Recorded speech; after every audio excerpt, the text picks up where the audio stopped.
Mr. President, it's Thursday here in the U.S. Senate, and it's time for a great tradition. I think one of the greatest traditions in the history of the U.S. Senate is called the Alaskan of the Week speech, which I try to give most Thursdays. It's been a while. It's for the pages. This is the highlight of the week. Even our friends in the media like this speech because it usually signals the end of the work week, but not right now. You saw the minority leaders objecting without any explanation on confirming the chairman of the Joint Chiefs. So we might be here for a lot longer. So, Mr. President, I wanted to highlight what's going on in Alaska, as I usually do during my Alaskan of the Week speech, and just give a snapshot of what's happening back home. It's still pretty cold. Still have a fair amount of snow. Anchorage just got a bunch of snow the last couple days.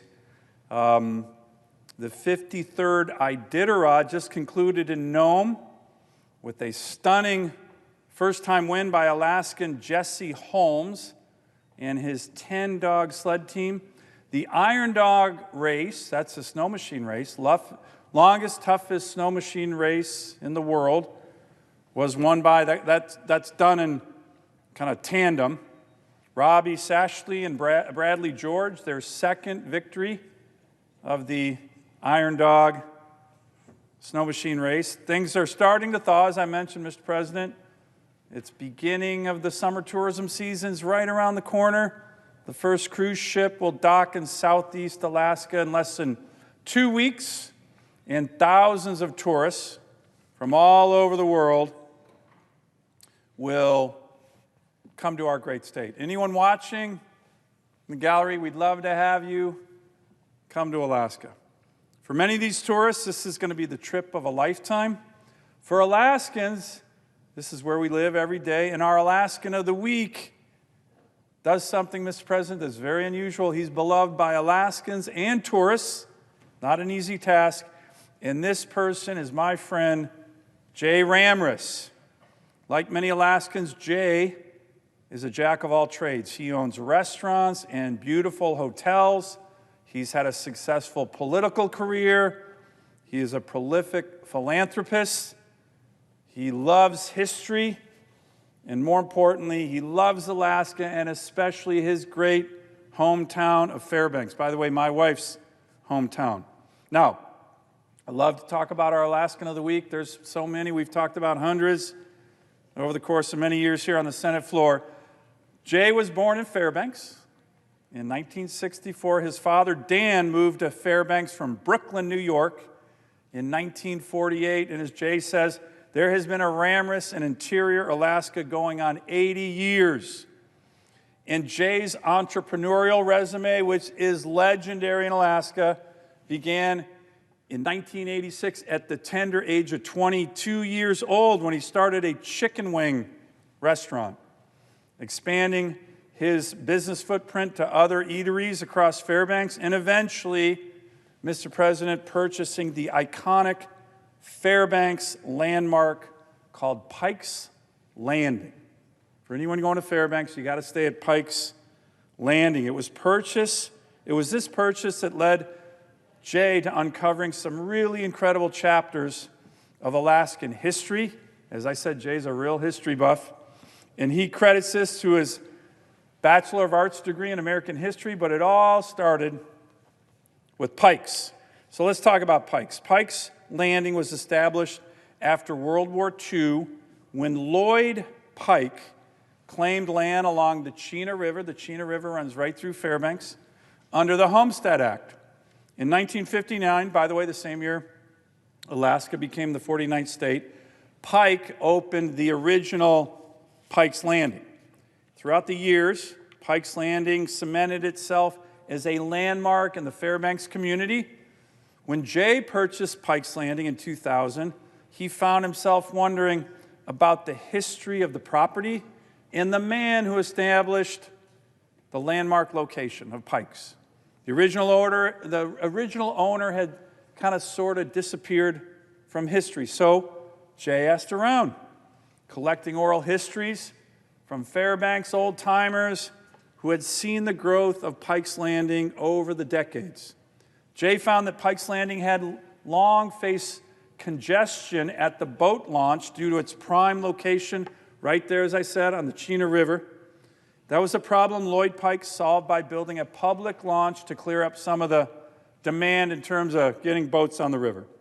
The original boat launch was washed away when the Chena River flooded, huge flood, by the way, in 1969. But decades later, Jay found himself building another boat launch unknowingly right at the same spot. As he said, if I hadn't already been born, I would have believed in reincarnation. I would have thought I had been reincarnated as Lloyd Pike, because he put his boat launch right where Lloyd Pike did. Since then, Jay has been working with the Fairbanks North Star Borough Historic Preservation Commission to put Pike's Landing on the National Register of Historic Places, and I have no doubt that's going to happen. It was so important to me that we rescue Lloyd Pike from obscurity, Jay said.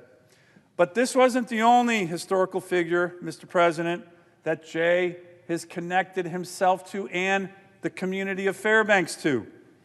As Jay was in the process of building an aviation-themed extension of his hotel, he felt it needed a real airplane mounted in front to honor the lodge's proximity to the Fairbanks International Airport.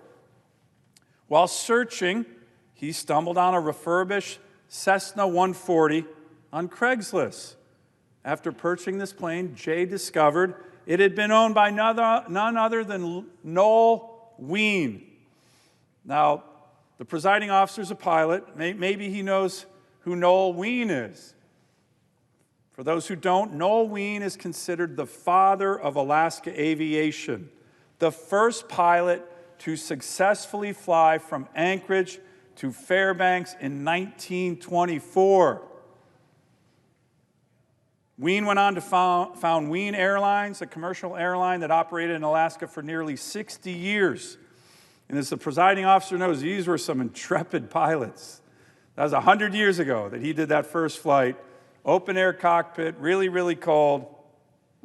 And anyways, Jay's interest in history once again peaked, and he dug into that period and discovered some great photographs of Noel Ween, Ween Airlines, and had a great celebration last year in July 2024, celebrating the 100th anniversary of that historic flight in Alaska, and really that historic flight for America. My wife Julie and I were there, Senator Murkowski was there, our governor was there. By the way, the Ween family was there, including Leslie Ween Hajdukovic, my former regional director. It was a great classic Jay Ramras event. Hundreds of people came out to celebrate a huge moment in Alaska history, Alaska aviation history. I would say, Mr. President, American aviation history. In addition to preserving this incredible chapter in Fairbanks' history, Jay has invested in Fairbanks' future. So let me tell you about a few of his other endeavors, Mr. President. Each summer, Jay hosts the Yukon 800 boat race.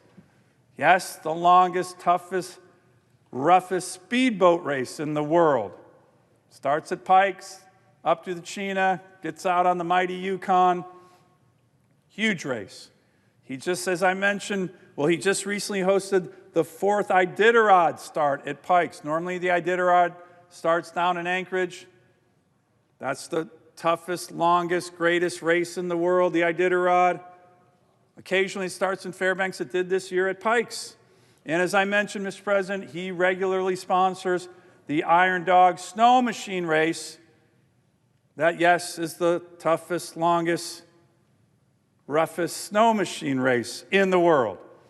Jay's also had a successful political career, serving 3 terms in the Alaska House of Representatives, and he's a great philanthropist in Fairbanks, a key player in Fairbanks' food bank, and doing so many other things in terms of philanthropy. On top of all this, Mr. President, Jay says that his greatest legacy, he believes, will be something that he recently did, which I think is just fantastic, the creation of a new synagogue in Fairbanks.